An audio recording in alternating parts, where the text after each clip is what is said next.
ఎవరు చేయాల్సిన పనులు చేయరు. పైగా న్యూస్ లో మాత్రం ఇన్ఫ్లుయెన్సర్లని అరెస్ట్ చేస్తాము, జైలుకి పంపిస్తామని వార్నింగ్స్. సో దీన్ని ఎలా అంటే ఈ రెండు నాలుకల ధోరణి అనాలి ఇప్పుడు దీన్ని. రెండు నాలుకల ధోరణి కంటే కూడా స్టేట్ పాలసీ చాలా క్లియర్ గా ఉంది. బెట్టింగ్ ని బ్యాన్ చేశామని 2017 నుంచి. మన డిమాండ్ ఏంటి? తెలంగాణలో ఇప్పటి వరకు ఎన్నో వేల మంది ఆత్మహత్యలు చేసుకుని బెట్టింగ్ ద్వారా చనిపోయారని ప్రచారం చేస్తూనే ఉన్నారు. రూట్ కాజ్లోకి వెళ్ళాలి అని అంటే ఇప్పుడు ఒక వ్యక్తి ఆత్మహత్య చేసుకొని చనిపోతే దాన్ని ఎలా మనం చూస్తాం? ఇప్పుడు ఎవరి దగ్గర ఒక ₹1,00,000 తీసుకొని ఆ ₹1,00,000 కట్టలేక వాళ్ళ ఇంటికి వచ్చి హెరాస్ చేస్తూ ఉంటే ఇతను చనిపోయాడు. ఇప్పుడు పోలీస్ ఆఫీసర్ కేసు రిజిస్టర్ చేసినప్పుడు ఎలా చేస్తాడు? అతని మీద పెడతారుగా ఖచ్చితంగా, ఇంటికి వచ్చి హెరాస్ చేసినందుకు. ఇప్పుడు బెట్టింగ్ ఆడి ఒక 20 లక్షలు నష్టపోయి ఫ్యామిలీ మొత్తం ఆత్మహత్య చేసుకొని చనిపోయింది ఒక ఇల్లీగల్ బెట్టింగ్ యాప్ ద్వారా. కేసు నమోదు చేసేటప్పుడు బెట్టింగ్ యాప్ ద్వారా నష్టపోయిన బాధితుడు అని కేసు క్లోజ్ చేస్తున్నారే గానీ అతను ఏ యాప్ వాడాడు, అది తెలంగాణలో ఎలా ఓపెన్ అయింది, ఆ ఆపరేటర్ ఎవడు, ఏ అకౌంట్ లోకి డబ్బులు వెళ్ళని, అక్కడి నుంచి రూట్ ఎలా వెళ్ళింది అని యాప్ ఆపరేటర్ ని, బెట్టింగ్ యాప్ నడిపే వ్యక్తిని అక్యూజర్ గా చేరుస్తున్నారా? ఒక్క ఎఫ్ఐఆర్ చూపించండి తెలంగాణ స్టేట్ లో 2017 నుంచి ఇప్పటి వరకు ఎవరైనా ఆత్మహత్య చేసుకొని చనిపోతే దానిలో ఆపరేటర్ ని చేర్చారు అని.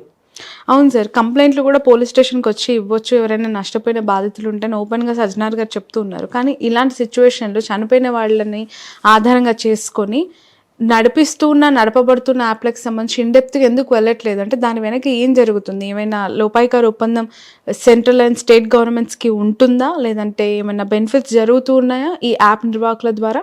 ల్యాక్ ఆఫ్ అవేర్నెస్ అండి. మీరు నమ్మరు, ఇప్పుడు సజ్జనార్ గారు బయటికి రావటం వల్ల ఆయన సోషల్ రెస్పాన్సిబిలిటీ తీసుకొని ఒక విధంగా అవేర్నెస్ వచ్చింది. కానీ మేము 2014లోనే ఈ బెట్టింగ్ దాని గురించి పోలీస్ స్టేషన్స్కి వెళ్తే ఈ చట్టం ఉందా, ఈ చట్టం కింద ఈ సెక్షన్స్ కింద కేసును పెట్టొచ్చా, ఇంతవరకు ఏ పోలీస్ స్టేషన్స్ లో ఈ యాక్ట్ ప్రకారం ఇలా సెలబ్రిటీస్ మీద కానీ ప్రమోటర్స్ మీద కానీ ఎక్కడ కేసు నమోదు అవ్వలేదు కాబట్టి మేము తీసుకోమని కంప్లైంట్ రిజెక్ట్ చేసి పంపించినటువంటి పోలీస్ స్టేషన్లు బొచ్చుడు ఉన్నాయి. అంటే ఒక వ్యక్తి సోషల్ రెస్పాన్సిబిలిటీ తీసుకొని వచ్చి గుర్తు చేస్తే మీకు చట్టం గుర్తుంచింది. కానీ అరే 2017 నుంచే మన బెట్టింగ్ అబాలిష్ చేశాము, ఇంకా ఓపెన్ అవుతాయని ఒక్కరు బాధ్యతగా దీని గురించి ప్రవర్తించారా? దానికన్నా మనం తీసుకుంటే ఇప్పుడు మెట్రో రైల్లో ఈ యాడ్స్ రన్ అవ్వటం, ఎంతో మంది యంగర్ జనరేషన్ మెట్రోస్ని యూస్ చేస్తూ ఉంటారు. బిలో పావర్టీ లైన్ ఎక్కువగా అంటే కార్లు, 2 వీలర్స్ లేని వాళ్ళు మెట్రోని యూస్ చేస్తూ ఉంటారు. చాలా మంది స్టూడెంట్స్ ఆ యాడ్స్ని వాళ్ళు అబ్జర్వ్ చేస్తూ ఉంటారు. అలాంటి మెట్రో పైన ఈ యాడ్స్ని చూడడం, ఈ యాప్స్ని రన్ చేయడం అనేది చాలా షాకింగ్గా ఉంది. ఇంతకీ కేసు పెడతారా అసలు వీళ్ళు అనేది పెద్ద క్వశ్చన్ మార్క్. ఇప్పటి వరకైతే అలాంటి చర్యలు కనిపించలేదు నాకు. కేసు పెడతారంటే ఇప్పుడు ఒక వ్యక్తి తప్పు చేస్తే, సెలబ్రిటీ తప్పు చేశాడు కాబట్టి అతని మీద సెక్షన్ 318, ఇంతకు ముందు IPS లో వచ్చేసి 420 ప్రజలను చీట్ చేశాడు అని 318 పెట్టారు. Telangana gaming amendment act section 3A 4 ద్వారా కేసు పెట్టారు. నెక్స్ట్ IT యాక్ట్ 66D ద్వారా కేసు పెట్టారు. అంతేనా? ఒక వ్యక్తి తప్పు చేసినప్పుడు వీళ్ళందరూ ఇప్పుడు 35 మంది సెలబ్రిటీస్ మీద కేసు అయింది. 35 మంది సెలబ్రిటీస్ మీద కేసు అవ్వడం వల్ల ప్రజలలో ఒక అవేర్నెస్ అయితే క్రియేట్ అయిపోయింది. ఇంకా 2017 నుంచి ఎవరెవరైతే ప్రమోట్ చేశారో కుదిరితే వాళ్ళ మీద కూడా కేసులు పెట్టండి, తప్పులేదు. కానీ గవర్నమెంట్ ఎంటిటీ అయినటువంటి హైదరాబాద్ మెట్రో లిమిటెడ్ దీన్ని ఈ రకంగా ఇల్లీగల్ బెట్టింగ్ యాప్స్ ని ప్రమోట్ చేయడం ద్వారా ఎవరి మీద చర్యలు తీసుకోవాలి? ఇప్పుడు ఆ యాప్స్ ఒకసారి చూడండి. ఫైర్ ప్లే, ఆడండి గెలవండి, తెలుగులో పెద్ద పెద్ద కొటేషన్స్. ఇంటర్నల్ లోపల మెట్రో రైల్ లోపల ఆడండి గెలవండి. ఏం ఆడవాలి, ఏం గెలవాలి? ఈ ఫైర్ ప్లే అనేది కూడా ఇండియన్ ఎంటిటీనా? కాదు. ఈ ఫైర్ ప్లే యాప్ మీదే రీసెంట్ గా ముంబైలో ఈడీ కేసు అయ్యింది. 330 కోట్లు సీజ్ చేశారు. 330 కోట్లు ముంబైలో కేసు అయ్యింది. ఎన్ఫోర్స్మెంట్ డైరెక్టరేట్ ఇదే ఫైర్ ప్లే యాప్ మీద. ఇదే కూడా ఇల్లీగల్ బెట్టింగ్ యాప్ అని వాళ్ళు క్లారిటీ ఇచ్చారు. మీరు ప్రాపర్ గా చెక్ చేయకుండా అసలు ఈ యాడ్స్ ఎలా డిస్ప్లే చేశారు? ఇది కూడా మెట్రో ట్రైన్ స్టేషన్స్ లో నెంబర్ ఇచ్చి మరి 777 మై జాక్ పాట్ అంట ప్రోమో కోడ్స్. మెట్రో రైల్ లోపల మెట్రో ట్రైన్ మొత్తానికి స్టిక్కరింగ్స్.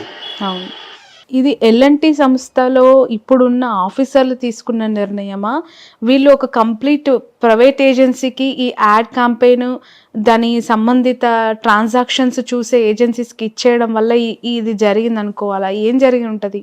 ఏది ఎలా జరిగినా కానీ హైదరాబాద్ మెట్రో రైల్ లిమిటెడ్ది మాత్రమే బాధ్యత. ఎందుకు? హోల్ అండ్ డైరెక్టర్స్గా వచ్చేసి ఇది గవర్నమెంట్ ఎంటిటీ, గవర్నమెంట్ డైరెక్టర్గా డైరెక్ట్గా మానిటర్ చేస్తున్నటువంటి ఎంటిటీ. దీనిలో 2007 నుంచి ఎన్విఎస్ రెడ్డి గారు మేనేజింగ్ డైరెక్టర్గా ఉండి, ఈయన IRAS Indian railway administrative services, దీనితో పాటు 10 మంది డైరెక్టర్లు. ఆ బోర్డ్ ఆఫ్ డైరెక్టర్స్ కూడా చూడండి ఒకసారి. Shantikumari IAS, NVS Reddy IRAS, Danakarna IAS, Ramakrishna IAS, Vikas Raj IAS, doctor Jitender IPS, present DGP. మీరంతా బోర్డ్ ఆఫ్ డైరెక్టర్స్గా మెట్రో రైలుకి ఉన్నప్పుడు మీ కళ్ళ ముందు మెట్రోలో బెట్టింగ్ యాడ్స్ని ప్రమోట్ చేస్తూ ఆడండి, గెలవండి, పందెం కాయండి, అది కూడా ఉంది. 30 గేమ్స్ 30+ గేమ్స్ ఉంటాయంట, దానిలో పందెం కాయండి అని ట్రైన్ మొత్తానికి స్టిక్కరింగ్స్ వేస్తుంటే తెలంగాణ గేమింగ్ అమెండ్మెంట్ యాక్ట్ మెట్రోకి ఏమైనా ఎగ్జంప్షన్ ఇచ్చిందా? 2017 నుంచి ఎలాంటి ఎగ్జంప్షన్స్ లేవుగా. లా పాలసీ ఏం చెప్తుంది? తెలంగాణ స్టేట్ మొత్తానికి అప్లికబుల్ అవుతుంది. సార్, ఇప్పుడు సెలబ్రిటీస్ ఎవరైతే విచారణకు వెళ్ళొస్తున్నారో, మాకు అవగాహన లేక ఆడేసాము, దీని లోతు మాకు తెలియక మేము ప్రమోట్ చేసామని చెప్తున్నారు కదా, ఈ 10 మంది ఆఫీసర్లను అడిగినా ఇప్పుడు ఆ బ్యూరోక్రాట్లు అట్లనే చెప్తారా? మరి అదే కదా క్వశ్చన్. వాళ్ళకి తెలియదు అంటే, చట్టం సామాన్యుడికి తెలియదు అంటే నిజంగానే అవేర్నెస్ లేకుండా పోవచ్చు. కానీ ఇక్కడ బ్యూరోక్రటీస్ కి ఖచ్చితంగా తెలియాల్సిన నెసిటీ ఉందిగా. ఒకవేళ మీరు డైరెక్ట్ గా చేయకపోయినా ఎల్ఎన్టీతో కొల్యూడైనా సరే వాళ్ళు కూడా laws and bylaws, state laws follow అవ్వాల్సిందే కదా. మీరు రెగ్యులర్ గా మెకానిజం చేస్తున్నారుగా, మీకు అంత ఆఫీస్ ఎందుకు, అంత ఇన్ఫ్రాస్ట్రక్చర్ ఎందుకు? 2007 నుంచి మీకు ఈ ఎన్విఎస్ రెడ్డి గారి శాలరీ ఎంత తెలుసా అండి? పరాణము 4 కోట్లు. 4 కోట్ల శాలరీ అక్షరాల. మీరు IASలు IPSలుగా ఉండి కోట్ల రూపాయల శాలరీస్ తీసుకుంటూ మెట్రో రైల్ MDస్గా ఉండి ఇంత పెద్ద ఇన్ఫ్రాస్ట్రక్చర్, ఇంత ఆఫీస్ డైరెక్ట్ గా మీరు మానిటర్ చేస్తూ మీరు డిస్ప్లే చేయటువంటి యాడ్స్. సో ఇప్పుడు ఎలాంటి చర్యలు తీసుకోవాలంటారు? మీరు ఏమైనా దానిపైన ఫోకస్ పెట్టబోతున్నారా? యాజ్ అడ్వకేట్ హైకోర్టులో మీరు ఏమైనా? డెఫినెట్ గా మేము ఆల్రెడీ చీఫ్ సెక్రటరీకి, ఎన్ఫోర్స్మెంట్ డైరెక్టరేట్కి, నెక్స్ట్ MITకి రిప్రజెంటేషన్స్ ఆల్రెడీ పంపించాము. హైకోర్టులో కూడా మేము పబ్లిక్ ఇంట్రెస్ట్ లిటిగేషన్ వేయబోతున్నాము. స్టేట్ యొక్క డ్యూయల్ పాలసీ ఇది, అంటే డ్యూయల్ స్టాండ్. ఒక పాలసీ మీద డ్యూయల్ స్టాండ్. ఒక సైడ్ గవర్నమెంట్ ఎంటిటీస్ ప్రమోట్ చేస్తూ ఉంటే, ఇంకొక సైడ్ సెలబ్రిటీస్ మీద కేసులు పెడుతూ ఉన్నారు. సెలబ్రిటీస్ మీద కేసులు పెట్టినటువంటి అదే విధంగా ఇక్కడ కూడా చర్యలు ఉండాలి. బట్ ఇక్కడ చాలా పెద్ద తలకాయ నొప్పి ఇష్యూ ఇది. ఎందుకు అనంటే, సజ్జనార్ గారి చుట్టూ ఒకవైపు పాపం ఆయన ఇటువైపు పోరాటం చేస్తూ ఉంటే, అదే బ్యూరోక్రాట్స్ చాలా మంది దీన్ని ఇన్వాల్వ్ అయి ఉన్న ఈ మెట్రో రైల్కి సంబంధించి ప్రమోషన్ అనేది ఆయనకి చాలా రిస్కీ థింగ్ కదా ఇది. అంటే ఆయనకి ఇప్పుడు ఇది ఒక లీగల్ అంశంగానే మనం చూడాలండి. సజ్జనార్ గారు ఒక సోషల్ రెస్పాన్సిబిలిటీ తీసుకొని ఆయన బయటకు వచ్చారు. సో ఆయన బయటకు వచ్చిన విషయం ఆయన ద్వారా నిజంగా చాలా అవేర్నెస్ అయితే వచ్చింది. ఇప్పుడు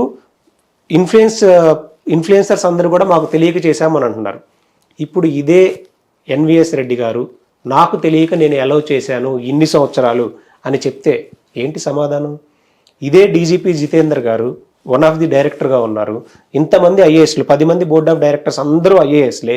వీళ్ళందరూ మేము మెట్రో రైల్లో తెలియక అలౌ చేశాము అని చెప్పగలరా 2 సంవత్సరాల నుంచి? అండ్ ఇంకొకటి, 2 సంవత్సరాల నుంచి మీరు ప్రమోట్ చేస్తే ఇల్లీగల్ బెట్టింగ్ యాప్స్ని, మీకు ఆ కంపెనీస్కి ఎంత ఫినాన్షియల్ ట్రాన్సాక్షన్స్ జరిగినాయి అనే అంశం బయటపెట్టాలిగా. ఒక ఇన్ఫ్లుయెన్సర్కి ₹1,00,000 ఇస్తున్నారు, ₹1,00,00,000 ఇస్తున్నారు అని ప్రచారం మనకు జరుగుతుందా? ఒక లింక్ పెట్టినందుకు. మరి మెట్రో రైల్లో సుమారు ఒక నెలకి 1,25,00,000 మంది యావరేజ్గా ట్రావెల్ చేస్తూ ఉన్నారు. దానిలో 25% ఆల్మోస్ట్ స్టూడెంట్ పాసులు తీసుకొని కాలేజీలకు వెళ్ళే వాళ్ళు ఉన్నారు. దాంట్లో ఎక్కువ ట్రావెల్ చేస్తున్నది డబ్బున్నోడు అలా కారు వేసుకుని ఆఫీస్కి వెళ్ళిపోతాడు. చిన్న చిన్న ఉద్యోగాలు చేసుకునే వాళ్ళంతా మెట్రో రైల్లో ప్రయాణిస్తూ ఉన్నారు. మరి వాళ్ళకే యాడ్స్ చేసి మీరు ఆడండి గెలవండి అని డిస్ప్లే చేశారే, వాళ్ళ మీద స్టూడెంట్ లైఫ్ మీద ఇంపాక్ట్ పడుతూ ఉంది డైరెక్ట్ గా. చిన్న చిన్న ఉద్యోగాలు చేసుకుని అరే ఆడి గెలుద్దామే అనే ఆశ వాళ్ళకి కలుగుతూ ఉంది. మరి ఇన్ని సంవత్సరాలు మీరు ప్రమోట్ చేసి దాని ద్వారా ఎంత రెవెన్యూ జనరేట్ చేశారు? మీరు చెయ్యకపోతే ఎల్ఎన్టీకి ఇస్తే ఎల్ఎన్టీ ఎలాంటి ఒప్పందాలు చేసుకుంది? ఎల్ఎన్టీ ఏదైనా థర్డ్ పార్టీ ఏజెన్సీకి ఇస్తే ఆ ఏజెన్సీస్ ఏదైనా సరే directly or indirectly Hyderabad metro rail limited పాత్ర అయితే ఉందిగా. సో దీని మీద స్టేట్ ఏజెన్సీస్ సరిపోవు, ఇంతమంది బ్యూరోక్రటిక్స్ ఉన్నారు. డైరెక్ట్ డీజీపీ గారే వన్ ఆఫ్ ది డైరెక్టర్ గా ఉన్నారు. సో దీన్ని సెంట్రల్ అథారిటీకి డెఫినెట్ గా ఇవ్వాల్సిందే. ఎన్ని కోట్ల ట్రాన్సాక్షన్స్ జరిగాయి అనేది కూడా బయట పెట్టాల్సిన నెసెసిటీ ఉంది. ట్రాన్స్పరెన్సీగా ఇది జరుగుతుందంటారు. మాకున్న దాని ప్రకారం మేము డెఫినెట్ గా తెలంగాణ హైకోర్టులో పిల్ అయితే ఫైల్ చేస్తాము. సో చేసిన తర్వాత ఎలా ఉంటుంది, వాట్ నెక్స్ట్, ఏం సమాధానం చెప్తారనే దాన్ని బట్టి ఉంటుంది. సో ఏదైనా జరిగినా మనకు ఒక రైట్ అయితే ఉంది వాయిస్ రైజ్ చేయడానికి. డెఫినెట్ గా త్రూ కోర్టు ద్వారా అడుగుదాం. సరే, ఇండియాలో చాలా మందిని మధ్యతరగతి వాళ్ళని టార్గెట్ చేసి యంగర్ జనరేషన్ పైన అటాక్ చేసే విధంగా బయట దేశాల నుంచి ఇంప్లిమెంట్ అవుతున్న ఈ యాప్స్కి సంబంధించి కొన్ని వేల వందల కోట్ల రూపాయల ట్రాన్సాక్షన్స్ ఇవన్నీ కూడా ఎలాంటి వాటిపైన నిషేధం విధిస్తే ఇవి ఎక్కువ అవ్వకుండా అడ్డుకట్ట వేయొచ్చు? లైక్ క్రిప్టో కరెన్సీ అవ్వచ్చు, లేదంటే విఐపిఎల్స్ అవ్వచ్చు. మీరు ఏం చెప్పగలుగుతారు వీటిపైన? యాక్చువల్గా ఇదే క్వశ్చన్ మార్నింగ్ సజ్జనర్ గారు నాతో కాల్ మాట్లాడారు అనమాట. ఓకే. ఆయన మాట్లాడే సమయంలో సో సజ్జనర్ గారు ఈ ఇష్యూకి సంబంధించి చాలా మంది అడ్వకేట్స్ తో ఒపీనియన్స్ తీసుకుంటున్నారు. ఆయన దీన్ని లీగల్ గా ఎలా ఆపాలి, ఇంకా ఏం చేస్తే బెటర్ అని ఆయన చాలా మంది దగ్గర నుంచి ఆయన ఇన్పుట్స్ తీసుకుంటూ ఉన్నారు. ఎవరు ఎక్స్పర్ట్స్ ఉన్నారు, ఎవరు రీసెర్చ్ చేశారు, లా అండ్ ఎన్ఫోర్స్మెంట్ అథారిటీస్ లో ఇంకా ఎలాంటి డెవలప్మెంట్స్ చేయాలి, గవర్నమెంట్ ఎలాంటి యాక్షన్ తీసుకోవాలని చాలా రీసెర్చ్ చేస్తున్నారు. ఆయన రీసెర్చ్ చేసిన భాగంగా మార్నింగ్ ఆయన నాతో ఒక హాఫ్ అన్ అవర్ కాల్ మాట్లాడడం జరిగింది.